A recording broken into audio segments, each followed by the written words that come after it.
আসসালামু আলাইকুম প্রিয় দর্শক, গত ভিডিওতে আমি বলেছিলাম যে জামাত এবং এনসিপির মধ্যে চলমান যে বিরোধ মানে এটা কি আসলে মুখের বিরোধ নাকি অন্তরের বিরোধ, নাকি এটা কোনো আদর্শিক বিরোধ, নাকি এটা লোক দেখানো পাতানো বিরোধ, পেছনে আসলে কী আছে এটা নিয়ে আলোচনার চেষ্টা করব।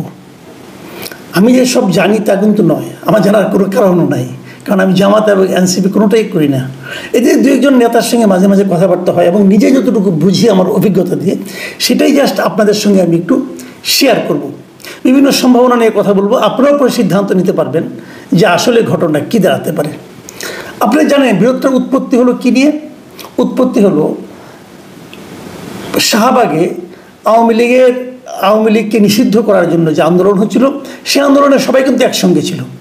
সেই একসঙ্গে থাকার মধ্যে দু একটা ঘটনাকে কেন্দ্র করে এই বিরোধটা। আমি একটা করে বলি আপনাদেরকে। বিরোধের সৃষ্টি হলো গোলাম আজম, নিজামী অথবা সাইদির বাংলাদেশে আওয়ামী লীগের ঠাঁই নাই এই স্লোগান এবং জাতীয় সঙ্গীত গাইতে না দেওয়ায়। মানে এই জায়গাটাতে আপত্তিটা উঠলো কোথায়? যে আওয়ামী লীগের ঠাঁই নেই, এটা তাদের দাবি, এটা নিয়ে এখন আলোচনা করতে চাই না। কিন্তু প্রশ্নটা হলো যে বাংলাটা কি নিজামী, সাইদি এবং গোলাম আজমের?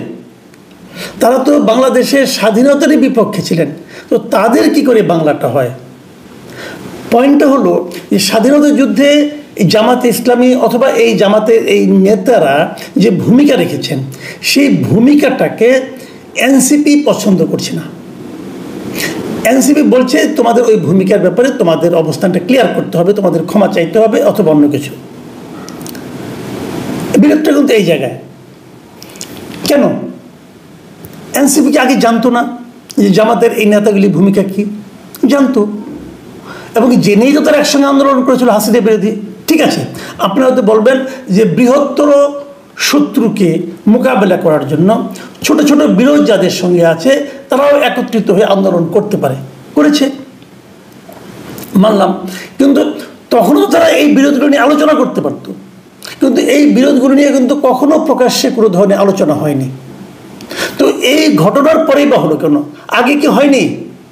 এই যে ঘটনাটা এখানে ঘটছে, যে গোলাম আজমের বাংলায় অথবা নিজামীর বাংলায় অথবা সাইদির বাংলায় আওয়ামী লীগের ঠাঁই নাই, এই যে স্লোগানটা হচ্ছে প্রকাশ্যে, আমি যদি বলি হাসিনার আমলে হাসিনাকে বিদায় করার সময় ওই যে একটা স্লোগান উঠেছিল, আমি কে তুমি কে, রাজাকার রাজাকার, সেটা বলে প্রাথমিকভাবে মানুষের মধ্যে খাওয়ানো এবং তারপর এটা এসে আরেকটু প্রকাশ্য, আরেকটু খোলস ছেড়ে বের হওয়ার, এটাই কিন্তু একটা উদ্যোগ ছিল। আমি মনে করি যে এই সুযোগটা আসলে জামাত নিতে চেয়েছে। জামাত চেয়েছিল যে এই যে একটা মোমেন্টাম আছে, মানুষের যে আওয়ামী বিরোধী একটা উৎসাহ, আগ্রহ এবং মানে উত্তেজনা আছে, এর মধ্যে কিনা তারা তাদের ওই স্লোগানটাকে খাওয়াই দিতে পারে কিনা। তারা নিজামীকে, গোলাম আজমকে অথবা সাইদিকে বাংলাদেশের মানে আদর্শিক নেতা হিসেবে উপস্থাপিত করতে পারে কিনা, তারা এই চেষ্টাটা এবার করেছিল। কিন্তু আগে যেটা করেছিল যে রাজাকার যেমন একটা ঘৃণিত শব্দ হিসেবে উচ্চারিত হতো, সেইটাকে দূর করার চেষ্টা করেছিল যে না, অতটা ঘৃণিত শব্দ বোধ করি এটা নয়। এবার তারা তা করেছে, আরেক ধাপ অগ্রসর হয়েছে, যে পাকিস্তানের পক্ষে থাকার জন্য বাংলাদেশের স্বাধীনতার বিরোধিতা যারা করেছিল তাদেরকেই বাংলাদেশের মূল নেতা হিসাবে উপস্থাপিত করার একটা প্রচেষ্টা তারা করেছিল। এই জায়গাটাতে এনসিপি শকড হয়েছে। শকটা কীভাবে বলি? তারা আদর্শিকভাবে শকড হয়েছে কিনা আমি জানি না, কারণ আমার কাছে এটা মনে হয় না তারা আদর্শিকভাবে তারা শকড হবে, হলে তো সে একসঙ্গে থাকতোই না।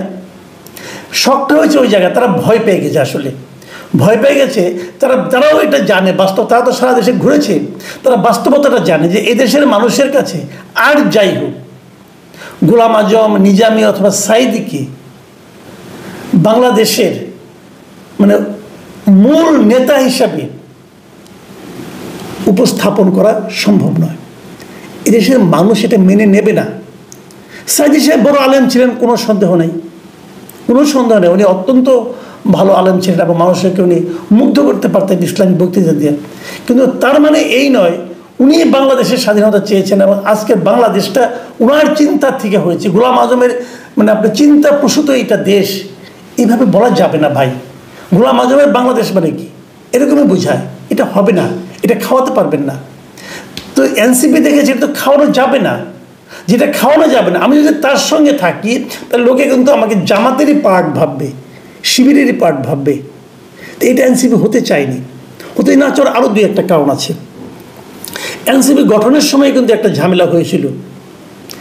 শিবির সমর্থক, শিবির সংশ্লিষ্ট, শিবির ঘনিষ্ঠ একটা অংশ কিন্তু এনসিপির সঙ্গে শেষ পর্যন্ত আর থাকেনি।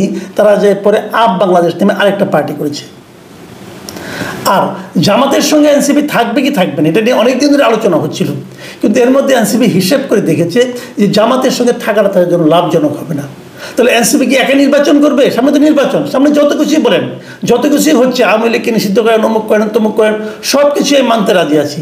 কিন্তু সব কিছুই কিন্তু লক্ষ্য একটা, যে আগামী নির্বাচনে ভালো রেজাল্ট করে রাষ্ট্র ক্ষমতায় যাওয়া অথবা রাষ্ট্র ক্ষমতায় যারা যাবে তাদের সঙ্গে অংশীদার হওয়া, এই হলো মূল লক্ষ্য।